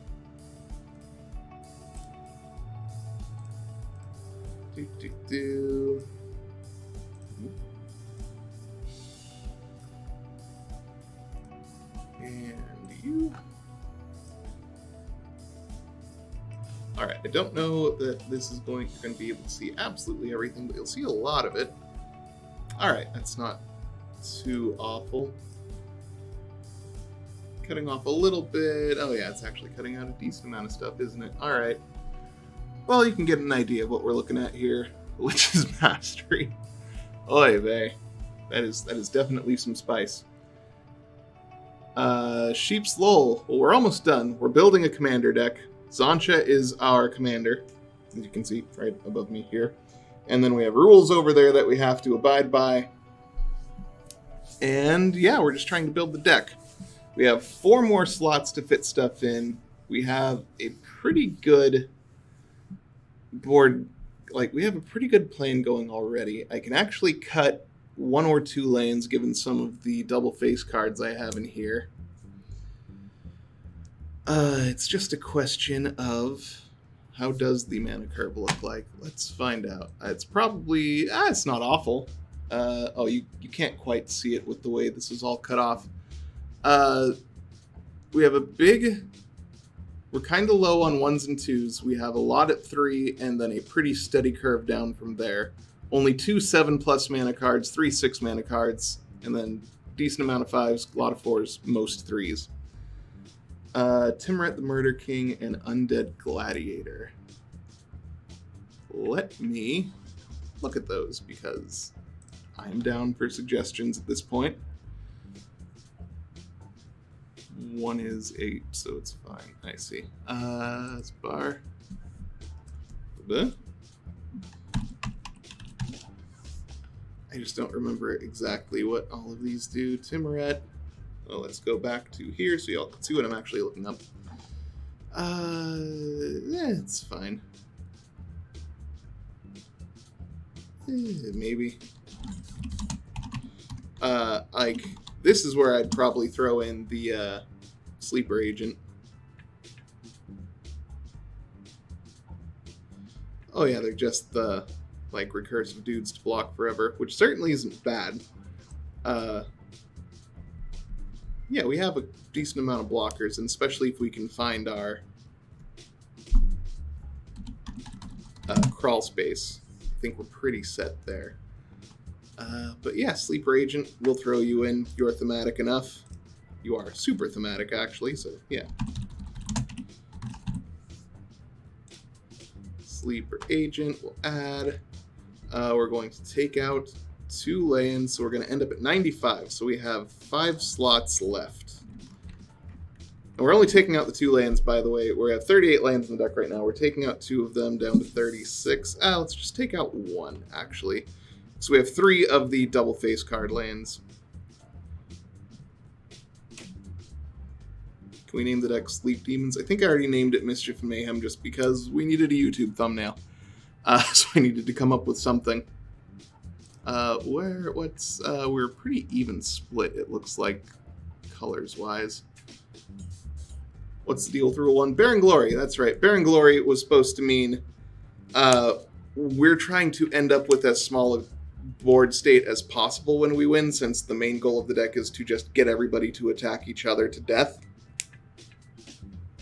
So, Barren Glory. It's a fun magic card, boy, is it a build around me. I would look it up if you've never seen Barren Glory, because it's pretty hilarious. Jinxed Idol. What do you do, Jinxed Idol? I know I hate Jinxed Idol. Jinxed Idol. Ooh. Wow, HC Fox, you are going real mean, aren't you? I don't want people to be able to sacrifice Xantcha, though.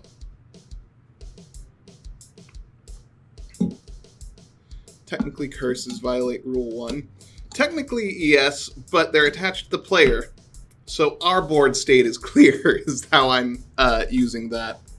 Ironcrag Pyromancer could be interesting as removal, couldn't it? It's what, when you draw your second card or you cast your second spell, draw your second card, deals 3 damage to any target. I'm down for that. That seems silly. Xantcha's in the lane. Xantcha's not on my board state. Before I forget, I'm going to throw Ironcrag Pyromancer into here.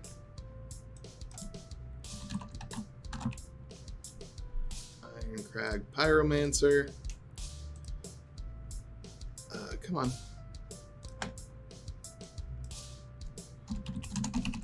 Dead Man's Chest. Enchant creature an opponent controls. When it dies, exile cards each lose power from the top of its owner's library. You may cast spells. One of those cards, as long as they remained exiled. That's actually pretty funny. Yeah, we'll do that. That is not stealing, because I am the owner of Xantcha. Good call, Peacecraft. Add card. So we are now at, what, 98, I think? 97. 3 more cards. I wouldn't mind throwing one more land in here that isn't just a basic. So let's 2-mana villain as well. Yeah, kinda. Real quick, let's just go back here. Is there any utility lands I had that I didn't miss? We're getting kinda close on money, so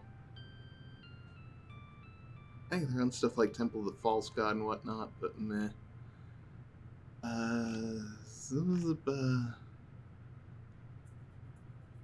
Yeah, the Red Castle isn't what we want. We can't high market.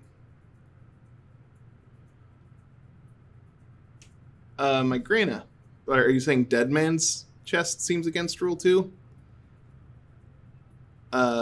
Because we are the owners of Xantcha. Yeah, Rogue's Passage is in the deck already for exactly that reason. So we're exiling our own cards to cast later with Dead Man's Chest. No, none of my other artifacts are all that expensive. We can... Argle's... what was the corrosion somebody mentioned? This is going to be too mean, isn't it? At the beginning of your upkeep, put a rest counter on each artifact target opponent controls, then destroy each artifact with a converted. The artifact's destroyed this way. Ooh, good lord. That's a thing, but boy, is that a lot of counters and tracking of stuff. Alright, we just need like 2 or 3 more cards. What's already in my deck? That's good to know. Artifacts-wise, there's not a ton of stuff we can...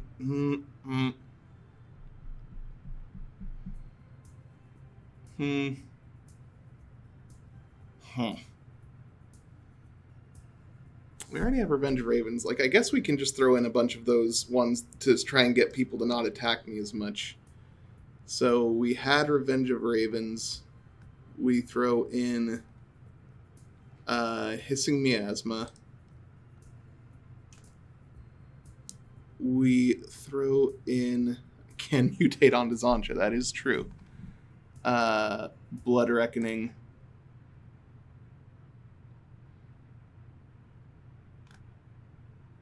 The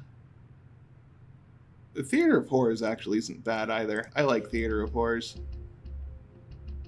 Alright, so with those three, that should put us up to where we need to be. If I do make any changes before we actually end up playing, it's gonna end up being taking out probably Blood Reckoning and putting in one more land. Like if I just find a utility land I want. So this is likely the deck. Let me refresh my stuff. We're at 280 bucks, so pretty good. Stayed pretty close to where we want to be. There's that. Yep, there you go. Get rid of that as much as it matters, and refresh the visual view, even though the visual view is going to be a little cut off. That ain't the worst. So there's our deck.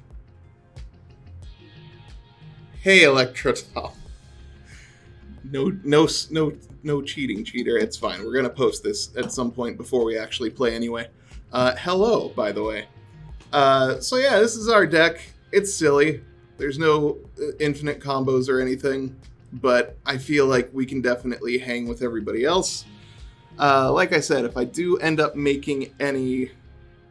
This will make room for No Mercy. Yes, but then I have to buy No Mercy. I don't know that I own No Mercy already. I own Luxury Suite. That is... I'll consider it. But also, I wanted to add one more land. I don't want to take out another land for a non-land card. Yeah, so CK discount is a nice thing, but it's not 100%. I don't get the cards for free. And I'm trying to spend less money on Magic if I can help it, but all Magic players say that and it never works out. Anyway, the reason I called Electrotal dirty cheater is because I'm going to be playing against him in a couple of weeks, as our guests are Benjamin Wheeler, Olivia Gobert-Hicks, and Shivam Bhatt, our very own Electrotal in chat. Hello, Shivam. How are you? It is going to be a game, especially with that crowd. I think we're going to have a lot of fun. Some very interesting shenanigans are meant to happen. Migrena, that is more of an option.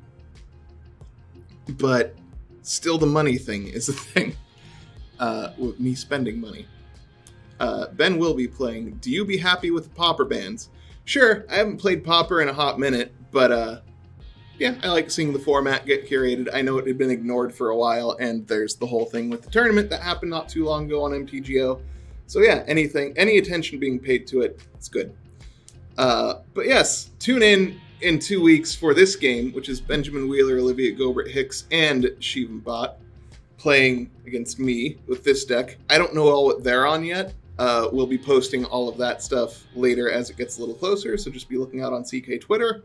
We'll have all the information on our blog. We'll put up the deck lists. It'll be great.